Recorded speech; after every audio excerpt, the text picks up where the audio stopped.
The Immortals of Mercury by Ashton Smith. Chapter 1. Cliff Howard's first sensation as he came back to consciousness was one of well-nigh insufferable heat. It seemed to beat upon him from all sides in a furnace-like blast, and to lie upon his face, limbs, and body with the heaviness of molten metal.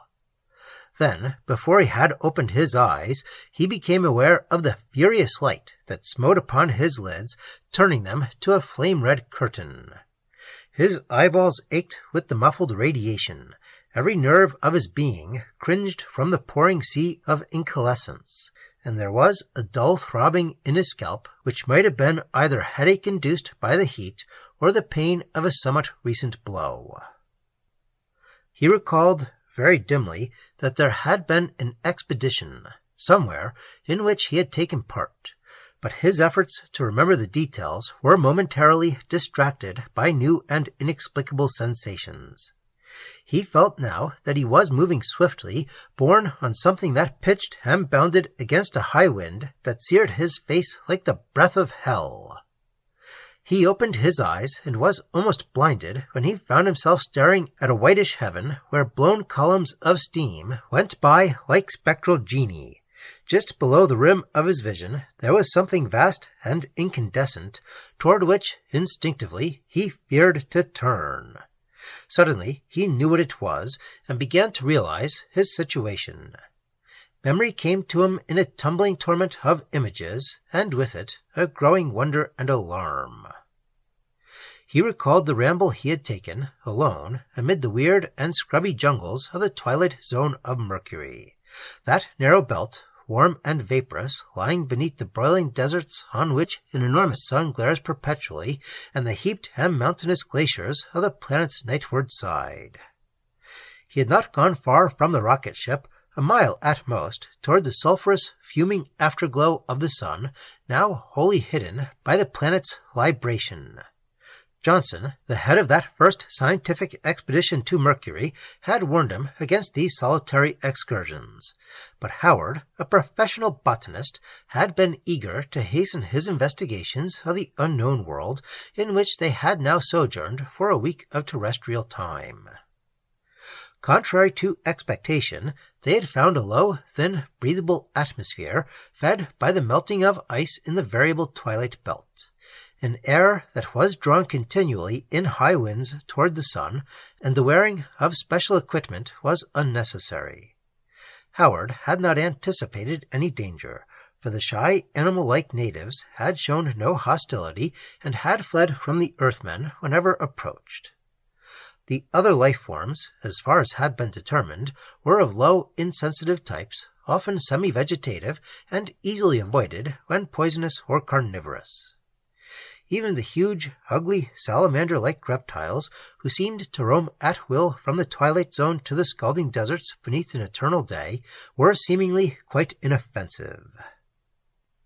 Howard had been examining a queer, unfamiliar growth resembling a large truffle, which he had found in an open space among the pale, poddy, wind-bowed shrubs. The growth, when he touched it, had displayed signs of sluggish animation, and had started to conceal itself, burrowing into the boggy soil.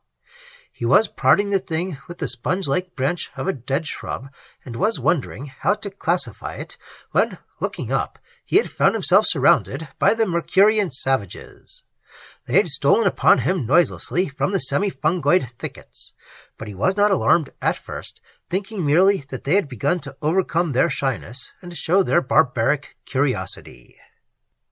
They were gnarled and dwarfish creatures who walked partially erect at most times, but ran upon all fours when frightened. The Earthmen had named them the Dlukus, because of the clucking sound resembling this word which they often made. Their skins were heavily scaled, like those of reptiles, and their small, protruding eyes appeared to be covered at all times with a sort of thin film. Anything ghastlier or more repulsive than these beings could hardly have been found on the inner planets. But when they closed in upon Howard, walking with the forward crouch and clucking incessantly, he had taken their approach for a sort of overture, and had neglected to draw his tonanite pistol. He saw that they were carrying rough pieces of some blackish mineral, and had surmised, from the way in which their web hands were held toward him, that they were bringing him a gift or peace offering. Their savage faces were inscrutable, and they had drawn very close before he was disillusioned as to their intent. Then, without warning, in a cool, orderly manner, they had begun to assail him with the fragments of the mineral they carried.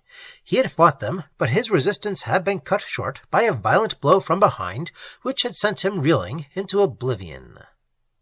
All this he remembered clearly enough, but there must have been an indefinite blank following his lapse into insensibility. What, he wondered, had happened during this interim, and where was he going? Was he a captive among the Dlukus? The glaring light and scorching heat could mean only one thing, that he had been carried into the sunward lands of Mercury. That incandescent thing toward which he dared not look was the sun itself, looming in a vast arc above the horizon. He tried to sit up, but succeeded merely in raising his head a little. He saw that there were leathery thongs about his chest, arms, and legs, binding him tightly to some mobile surface that seemed to heave and pant beneath him. Slewing his head to one side, he found that this surface was horny, rounded, and reticulated. It was like something he had seen. Then, with a start of horror, he recognized it. He was bound, Mazeppa-like, to the back of one of those salamandrine monsters to which the Earth scientists had given the name of heat lizards. These creatures were large crocodiles, but possessed longer legs than any terrestrial saurian. Their thick hides were apparently, to an amazing extent, non-conductors of heat, and served to insulate them against temperatures that would have parboiled any other known form of life. The exact range of their habitat had not yet been learned, but they had been seen from the rocket ship during a brief sunward dash in deserts where water was perpetually at the boiling point, where rills and rivers flowing from the twilight zone wasted themselves in heavy vapors from terrible cauldrons of naked rock. Howard's consternation, as he realized his plight and his probable fate, was mingled with a passing surprise. He felt sure that the Dlukus had bound him to the monster's back, and wondered that beings so low in the evolutionary scale should have been intelligent enough to know the use of thongs. Their act showed a certain power of calculation, as well as a devilish cruelty.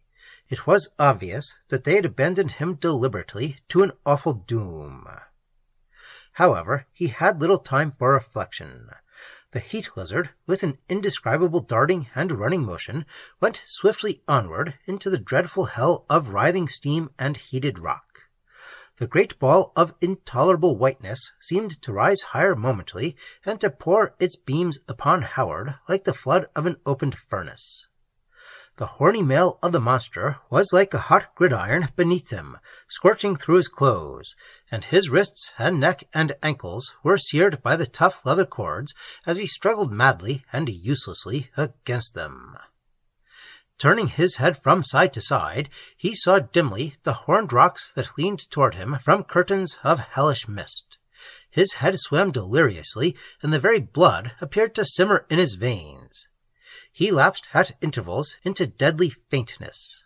A black shroud seemed to fall upon him, but his vague senses were still oppressed by the crushing, searing radiation. He seemed to descend into bottomless gulfs, pursued by unpitying cataracts of fire and seas of molten heat. The darkness of his swoon was turned to immitigable light.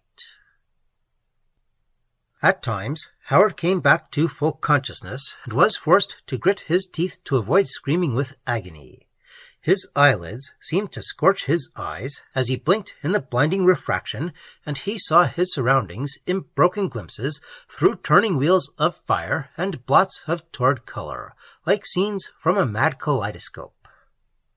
The heat lizard was following a tortuous stream that ran in hissing rapids among twisted crags and chasm-riven scarps. Rising in sheets and columns, the steam of the angry water was blown at intervals toward the Earthman, scalding his bare face and hands. The thongs cut into his flesh intolerably when the monster leapt across mighty fissures that had been made by the cracking of the superheated stone. Howard's brain seemed to broil in his head, and his blood was a fiery torrent in his roasted body. He fought for breath, and the breath seared his lungs. The vapors eddied about him in deepening swirls, and he heard a muffled roaring whose cause he could not determine. He became aware that the heat lizard had paused, and, moving his head a little, saw that it was standing on the rocky verge of a great gulf into which the waters fell to an unknown depth amid curtains of steam. His heart and his senses failed him as he struggled like a dying man to draw breath from the suffocating air. The precipice and the monster seemed to pitch and reel beneath him. The vapors swayed vertiginously, and he thought that he was plunging with his weird steed into the unfathomably shrouded gulf.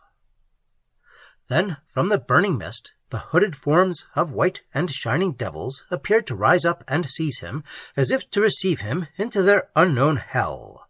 He saw their strange, unhuman faces. He felt the touch of their fingers with the queer and preternatural coolness on his seared flesh. And then all was darkness.